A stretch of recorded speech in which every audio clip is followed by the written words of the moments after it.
السلام علیکم ورحمۃ اللہ وبرکاتہ. الحمد للہ وکفی والسلام علی عبادہ الذین اصطفی اما بعد. آج کی اس پیپر میں ہم اپنے مقالے بنگال اردو زبان سے تعلق پر تجویز پیش کرنے کی سعادت حاصل کریں گے. حضرات، بظاہر یہ عنوان بڑا عجیب و حیرت انگیز معلوم ہوتا ہے، مگر جو لوگ فورٹ ولیم کالج، اس کی خدمات اور اردو کے ساتھ اس کے تعلق اور احسان سے آگاہ ہوں، انہیں اس خطے کے اردو کے ساتھ خصوصی تعلق کو سمجھ میں آ جائے گا. کیونکہ یہ بات بلا شائبہ کہی جا سکتی ہے کہ فورٹ ولیم کالج کا قیام اردو ادب میں سنگ میل کی حیثیت رکھتا ہے، بلکہ اسی کالج سے اردو نثر کی باقاعدہ تاریخ شروع ہوتی ہے.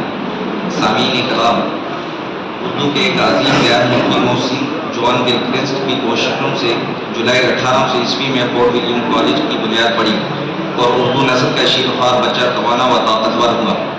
معروف مورخ رام بابو سکسینہ نے تاریخ اردو ادب میں فورٹ ولیم کالج کے بانی جوان گلکرسٹ کو اردو نثر میں وہی مقام دیا ہے جو اردو شاعری میں ولی تکنی کا ہے.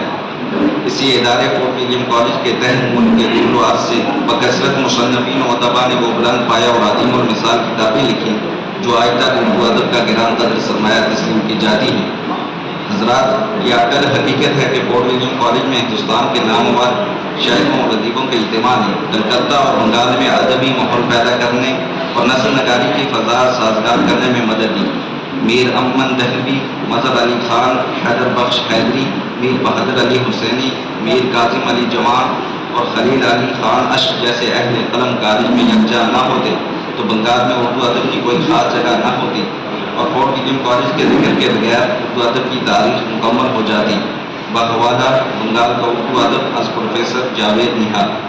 بنگال میں شعر و ادب و نمائندہ شعراء ڈاکٹر فرحت کہکشان کے بقول بنگال میں اردو زبان 17ویں صدی عیسوی میں رواج پا چکی تھی اور اسے ادبی حیثیت 18ویں صدی عیسوی میں ملی.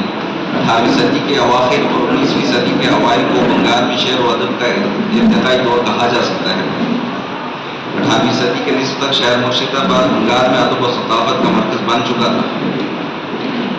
19ویں صدی ہی میں بنگال میں اردو غزل نے اپنے قدم جما لیے تھے اور یہاں کے شعراء نے اپنے قادر الکلامی کا ثبوت دے دیا تھا. شہادت کے لیے نصار، رشید النبی، شمس کلکتوی، وحشت، آرزو اور غواص کے نام کافی ہیں.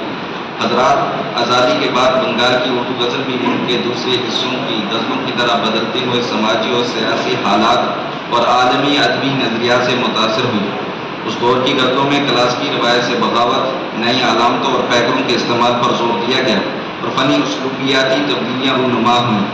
مختصر یہ ہے کہ اردو زبان و ادب کے ترویج و ارتقاء میں ملک کے دیگر خطوں کی طرح بنگال کو بھی وافر حصہ ملا ہے.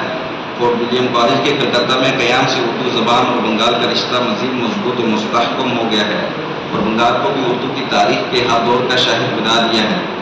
آج بنگال میں بھی اردو بولنے اور سمجھنے والوں کی تعداد تقریباً 90% ہے. اور کیوں نہ ہو، جبکہ اردو کے بارے میں شاعر کہتا ہے جہاں جہاں کوئی اردو زبان بولتا ہے، جہاں جہاں کوئی اردو زبان بولتا ہے وہاں وہاں میرا ہندوستان بولتا ہے.